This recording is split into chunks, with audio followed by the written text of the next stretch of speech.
Now to our network-wide series. It's called Kids Under Pressure. NBC News partnered with the Challenge Success Program out of Stanford University. And we surveyed nearly 11,000 high schoolers, and we began back in 2009. Yeah, the study was really interesting. Here's what the study found. Female students are more than twice as likely as males to cite mental health issues as a major source of stress.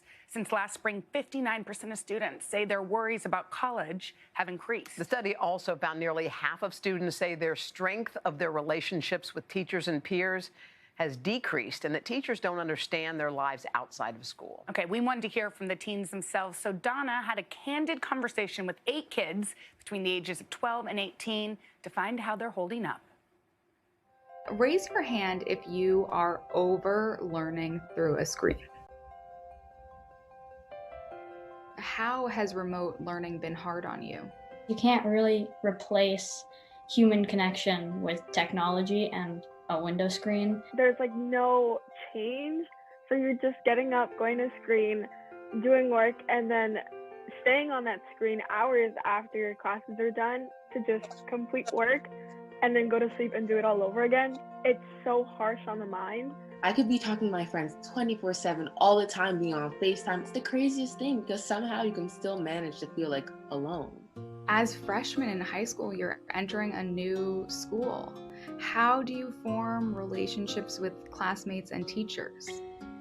You don't. Having only ever been into the school building once, you're not already friends with all the people you're seeing through little cameras. They're basically strangers. It's tough, Lane, because I'm guessing it's not the senior year that you dreamed of.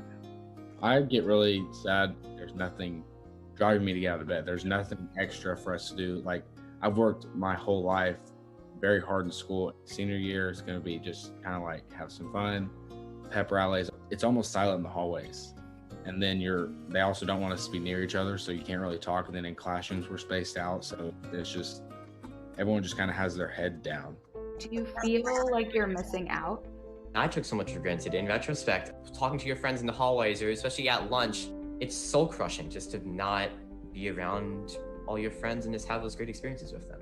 I'm a really big ballet dancer. Now I'm doing my auditions from my living room, hoping that they can see me from my camera angle, like that they'll accept me, and it's definitely tough.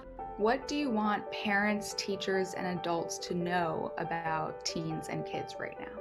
We're just still trying to do our best, and our best isn't the same as our best 2 years ago.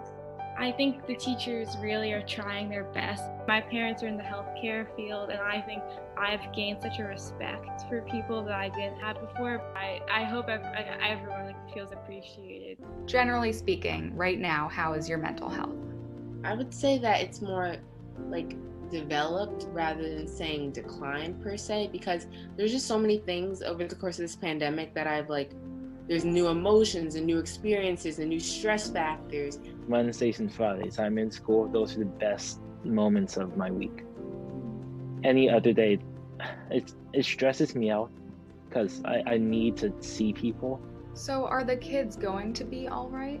I think we will be fine. I don't think it's life-altering. I think at the moment it is very upsetting to a lot of people. But I'm hopeful that we will get through this. What have you learned from this year? I found who I think I am meant to be through all this. Now I finally kind of know who I am, know what I want to do. My self-motivation has had to develop because of the pandemic. I don't have my teachers pushing down on me to complete that assignment. So I have to find motivation in myself to do those things. I'll definitely probably gain lessons through being online and through just having to be self-sufficient that I'll carry with me through the rest of my life. The ability to calm down and say, okay, we're gonna do this. And I think that's a skill that would be very important to carry on, because life is not gonna go your way, and we have definitely learned that. Doing this Zoom, I've made friends that I've never thought I would have had. We don't have the same sense of style, or we don't listen to the same type of music, but we all have some common ground. That's a good point. You sort of have to go deeper with making friends through Zoom. And I'm just going to go out on a limb that we've become friends through Zoom. Anyone else agree? High five me if you agree. Wow.